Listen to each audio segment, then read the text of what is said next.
परिवार में जसवंत सिंह नाम का एक युवा पुरुष रहता था जो कि बड़ा ही लालची स्वभाव रखता था। एक बार जसवंत सिंह अपनी ससुराल जा रहा था। जब वह शहर से 2-4 मील आगे निकल गया तो रास्ते में उसे बहुत तेज प्यास लगी। वह पास ही के एक गांव में पहुंचा तो देखा कि एक बंजारे की खूबसूरत लड़की अपने मकान के दरवाजे पर खड़ी थी। जब जसवंत सिंह की नजर उस पर पड़ी तो वह गश खाकर जमीन पर गिर पड़ा और आहें भरने लगा। जसवंत सिंह को बेहोश होकर गिरते देखकर आसपास के बहुत से लोग इकट्ठा हो गए और उसके मुंह पर पानी के छींटे डालकर उसको होश में लाने का यत्न करने लगे। थोड़ी देर बाद जब जसवंत सिंह को होश आया तब लोगों ने पूछा, ठाकुर साहब, आपको ये क्या हो गया था? लोगों की बात सुनकर उसने कहा, वह स्त्री कहाँ चली गई जो कुछ देर पहले उस मकान के दरवाजे पर खड़ी थी। जसवंत सिंह की यह बात सुनकर वहाँ उपस्थित लोगों ने समझ लिया कि यह व्यक्ति इस बंजारे की लड़की का आशिक हो गया है। यह बात जानकर लोग उसे समझाने लगे, ठाकुर साहब जरा होश में आओ, आप राजपूत हैं और वह नीची जात की है। आपको उससे दिल नहीं लगाना चाहिए क्योंकि ये हुस्नो जवानी 4 दिन की मेहमान है। लोगों की बात सुनकर आह भरते हुए जसवंत सिंह बोला, मुझे दीन ईमान से कुछ काम नहीं है।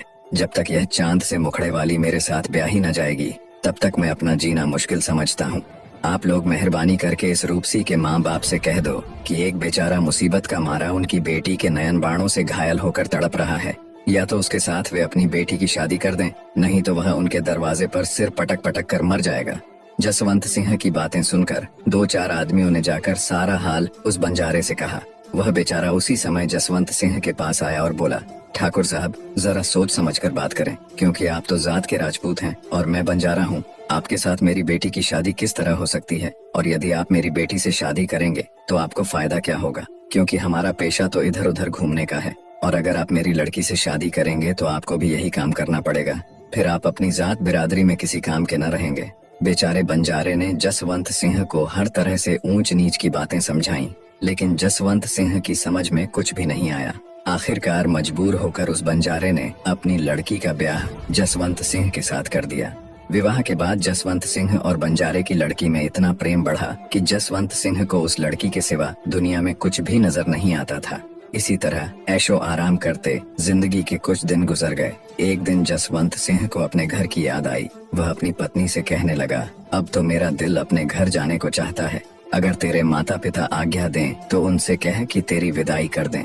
इस बात को सुनकर बंजारे की लड़की बोली, मुझे कोई ऐतराज नहीं है क्योंकि मैं तो आपकी आज्ञा का पालन करना अपना धर्म समझती हूँ। बंजारे की लड़की ने अपने माँ बाप से सारा हाल कह सुनाया। उन्होंने प्रसन्न होकर बहुत सा सामान देकर बेटी और दामाद को विदा कर दिया। जसवंत सिंह अपनी पत्नी के साथ अपने घर की ओर चल पड़ा।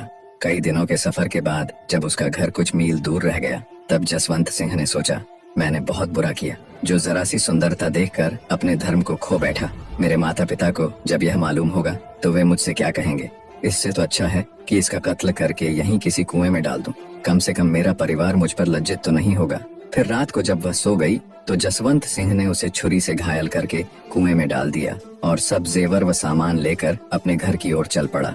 जब वह घर पहुंचा तो उसके माँ बाप ने पूछा, हम तो तेरी ही फिक्र में थे, तू इतने दिन से कहाँ था? जसवंत सिंह ने कहा, मुझे रास्ते में एक अमीर आदमी ने अपने साथ व्यापार करने का मौका दिया था। अब मैं उससे आज्ञा लेकर ही यहाँ आया हूँ।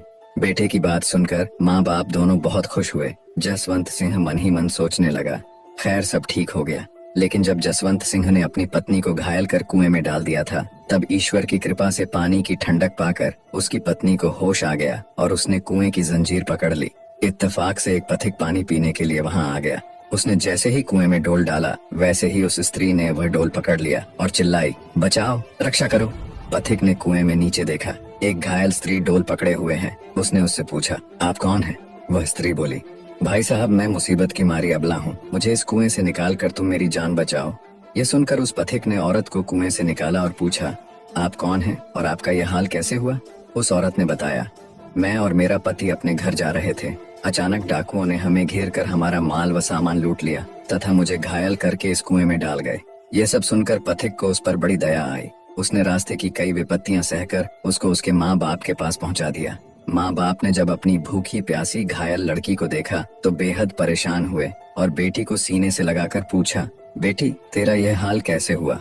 हमें बता। उस पतिव्रता स्त्री ने अपने पति के कुकर्मों को छुपाकर अपने माँ बाप से कहा, रास्ते में डाकुओं ने हमला करके हमारा सारा माल लूट लिया और मुझे जख्मी करके कुएं में डालकर भाग गए।